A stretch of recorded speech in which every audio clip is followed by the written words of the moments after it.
Hello friends, good morning. এখন সকাল time হচ্ছে 10টা। তো এই ঘরে বেডশিটটা চেঞ্জ করব, তো পাশের ঘরে বেডশিটটা চেঞ্জ করে নিয়েছি। আজকে হচ্ছে বুধবার। মেয়ে চলে এসেছিলো সোমবার দিন রাত্রিবেলা, তো মঙ্গলবার দিন ওর স্কুলে যায়নি, বলছে মা আমার খুব টায়ার্ড লাগছে, আমি স্কুলে যাবো না, আজকে বাড়ি থেকে রেস্ট করবো। তো নেক্সট দিন থেকে আমি স্কুল যাবো। তো বললাম ঠিক আছে, তো আজকে দিনটা বাড়ি থাক। তো মঙ্গলবার দিন ও স্কুল যায়নি, আজকে হচ্ছে বুধবার। সকালবেলা রান্নাবান্না করেছি, ডাল করেছি, আলু সিদ্ধ, ভাত, ওই খেয়ে মেয়ে স্কুলে গেল। তীর্থশোন অনেক সকালে উঠে গেছিলো আজকে, তো ওকেও খাইয়ে দিয়ে ঘুম পাড়িয়ে দিয়েছিলাম। পাশের ঘরে বেড কভারটা চেঞ্জ করে নিয়েছিলাম আগে, তারপরে এই ঘর ওকে ঘুম পাড়িয়ে রেখে তারপরে এই ঘরে চেঞ্জ করে নিয়েছি। আর যেগুলো আমি ধুয়ে দিয়েছিলাম মঙ্গলবার দিন, মেয়ে যেহেতু সোমবার দিন রাত্রে এসছে, তো কিছু যেগুলো শুকিয়েছে সেইগুলো আমি ভাঁজ করে নিয়েছি, আর অনেক কিছু শুকায়নি। তো জামা প্যান্ট সেগুলো ছাদে মেলে দিয়েছি, যেহেতু বৃষ্টির সিজন চলছে। তো যখন তখন বৃষ্টি নামছে, জামা প্যান্ট শুকানোটা খুব মুশকিল হয়ে যাচ্ছে। যখন আবার একটু রোদ উঠছে তখন আবার যেগুলো ভেজা সেগুলো একটু বাইরে মেলে দিয়ে আসলে কি শুকিয়ে যায়। তো ওইগুলো আমি ছাদে মেলে দিয়ে এসেছি, তো ওইগুলো পরে নিয়ে আসবো। তো এইগুলো যেগুলো শুকিয়ে গেছে সেগুলো ভাঁজ করে যে মেয়েটার ব্যাগে থাকে, সেই ব্যাগে রেখে দেবো মেয়ের জামা প্যান্টগুলো। এখন চলে এসেছি সোজা রান্না করে, যেহেতু এখন টাইম 10টার বেশি হয়ে গেছে, সকালে কোনো কাজ করতে পারিনি, যেরকম ঘর টর মুছে নিতে পারিনি, ঘর ঝেড়ে নিয়েছি বাসি ঘরটা। তো এখন যে রাতে বাসনগুলো মেজেছিলাম সেগুলো গুছিয়ে নিচ্ছি। আমি রাত্রে বাসনগুলো বেশি পরিমাণ সকালে গুছানো, রাত্রে মেজে টেজে তো পরিষ্কার করে যাই হোক ফ্রেশ হয়ে শুয়ে পড়ি, আর রাত্রিবেলা আর গুছাই না, সকালবেলায় গুছিয়ে নিই। এই হাঁড়িটা রাত্রে কিছু ভাত ছিল, জল দিয়ে রেখেছিলাম যে সকালবেলায় আমি পান্তা ভাত খেয়ে নেবো। আমি আলু মাখা দিয়ে পান্তা ভাত খেয়েছিলাম। আর যে বাসনগুলো পড়েছে সকালবেলায় মেয়ে খেয়ে গেল, ডাল করেছিলাম, তীর্থসেনকে খাইয়েছিলাম। টুকিটাকি বাসনগুলো, এখন সেরকম একটা বাসন নেই, অল্প কটা বাসন। তো এই বাসন কটা আমি এখন মেজে নেব। তো নুনের দানিটা দেখলাম নুন নেই, তো নুন দানিটা এখন একটু মেজে নেব, তো পরিষ্কার করে রেখে দেবো, পরে নুনটা ঢেলে নেব।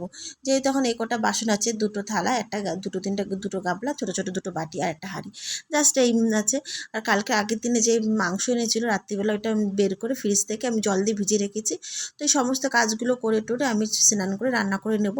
তো এই বাসন মেজে এখন আমি ঘরটা মুছে নেবো, মুছে আমি স্নান করে নেবো, যেহেতু তীর্থসোনা ঘুমাচ্ছে। তো ঘুম থেকে উঠে গেলে আমি ঘর মুছতে পারবো না, যেহেতু ঠান্ডা লেগে গেছে। আমি যদি ঘর মুছি, ওই বালতির মধ্যে খালি হাত ঢুকাবে, নামাবে, আর গায়ে মাখবে জলটা, নোংরা জল। তো ওকে নিয়ে ঘর মোছা যায় না, খুব মুশকিল হয় ঘর মুছতে গেলে ওকে নিয়ে। তো ঘুমালে আমার খুব সুবিধা হয় ঘরটা মুছতে। তো এইদিকে দেখো আমি হাঁড়িটা মেজে নিচ্ছি, বাসনগুলো ধুয়ে ধায় আমি মাংসটা দেখলাম বরফে চাকাটা ভাঙেনি, তো ভাবলাম একটু জলটা পাল্টিয়ে মানে মাংসটা ভিজিয়ে রাখবো, তারপরে স্নান করে উঠতে উঠতে অবশ্যই নিশ্চয়ই বরফটা ভেঙে যাবে, তারপর আমার রান্না করতে সুবিধা হবে। এখন এই জায়গাটা পরিষ্কার করে বাসনগুলো ধুয়ে আমি এই জায়গায় রেখে দেবো, এখন আর ঝুড়িতে রাখবো না, যেহেতু অল্প কটা বাসন, তো এইখানে রেখে দেবো। তো চান টান করে যখন উঠবো তখন এই বাসনগুলো সরিয়ে নেবো, তখন সুবিধা হবে, গ্যাসের পাশে একটুখানি জায়গা, তো বাসন রেখে দিয়েও তো আর রান্না করতে অসুবিধা হয়। তো এখানে দেখো আমি বাসন টাসনগুলো পরিষ্কার করে নিচ্ছি, গ্যাস বলছি কেন, বেসিনটাও পরিষ্কার করে নিলাম, যেহেতু সাবান টাবান পরে পরিষ্কার করে না নিলে ভালো লাগে না, ঘরটা যেহেতু মুছবো, একবারে গ্যাসটাও পরিষ্কার করে নেবো, তারপরে স্নান করে উঠে রান্না করতে নিজের একটু ফ্রেশ লাগবে। তো চলো দেখো মাংসের বরফটা তোমাদের বললাম না গলেনি, তো এখন একটু জল দিয়ে রাখলাম। তো এইখানে দেখতে পাচ্ছ গ্যাসটা সব পরিষ্কার হয়ে গেছে, আর এই দেখো পুরো চাকা হয়ে গেছে মাংসটা পুরো। তো এটা ঢেকে রেখে দিলাম, আগে আর একটু মাছ ছিল, মাছটা বের করে রাখলাম। তো এখন টাইম হচ্ছে 11টা, সকাল 10টা দিয়ে এই কাজ করতেই আমার 11টা বেজে গেছে। ঘরে বিছানাটাও গুছিয়েছিলাম, সেটা তোমাদের একটু দেখিয়ে দিলাম, আলনাটাও গুছিয়ে নিলাম। এবার আমি করব কি, ঘরটা মুছে নেবো। ও তার আগে যে তীর্থসেনায় টুকটাক যে গেঞ্জিগুলো শুকায়নি সেগুলো আমি এখানে গ্রিলে মেলে দিয়েছি, ছাদে আর যাইনি। তো আমি স্নান করে দেখো পুজোটাও দিয়ে নিয়েছি, পুজো দেওয়া হয়ে গেছে, আর তীর্থসেনাও উঠে গেছে। তো এখন ওকে আমি স্নান করাবো, খাওয়াবো। এখন ও ঘুম থেকে উঠেছে, এখন ওকে একটু স্নান করে তারপরে আমি রান্নাবান্না করবো। তো দেখো আমি এখন তীর্থসেনাকে স্নান করে খাইয়ে ও একটু খেলা করছে, আর আমি এখানে সবজি নিয়ে বসছি, শাকটা বেছে নিচ্ছি। শাকটা বেছে নিয়ে তারপরে আমি একটু মশলা করে নেবো। তো দেখতে পাচ্ছ শাকটা বেছে নিচ্ছি, বেছে একটু জল দিয়ে ভিজিয়ে রাখবো আগে, কারণ শাকের মধ্যে অনেক রকম নোংরা থাকে, বালি থাকে, কিচকিচ লাগে। গোটা শাকটা বেছে নিয়ে ভিজিয়ে রাখলে তারপরে কুচাবো, কুচিয়ে তারপরে আমি আবার ধোবো। আমি প্রথমে 3বার ধুই, তারপরে আবার 3-4বার ধুই। তো দেখো এখানে আমি শাকটা ধুয়ে টুয়ে নিয়েছি, শাকটাও বসিয়ে দিয়েছি। আমি দেখাতে পারছি না কারণ তীর্থসেনা আমার কোলে আছে, এক হাত দিয়ে ক্যামেরা, এক হাতে তীর্থসেনা। আর এইখানে দেখো মাংসটা, আচ্ছা তীর্থসেনা যেই কোলে ছিল সেই হাতে মানে ক্যামেরাটা নিয়ে আমি এবার দেখাচ্ছি, দেখো তোমাদের দেখাচ্ছি যে তীর্থসেনা আমার কোলে আছে।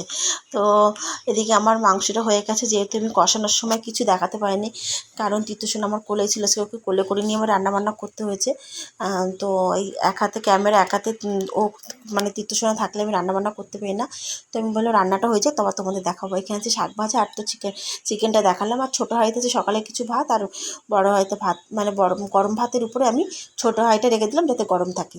তো এখন হচ্ছে সন্ধ্যাবেলা বলবো না, এখন টাইম হচ্ছে 5টা, 5টার একটু বেশি হয়ে গেছে। মা আর জেঠিমা এসছে আমাদের বাড়িতে আজকে, এখনই চলে যাবে, থাকবে না, কিছুক্ষণের জন্য আসলো, 20 মিনিট না 25 মিনিট ছিল, তার মধ্যে চলে গেছে। তো মা একটু অল্প কটা মানে একটা তালের বড়া করেছে, তাও অল্প করে নিয়ে এসছে। তো সেই তালের বড়া আমি একটা খাচ্ছি।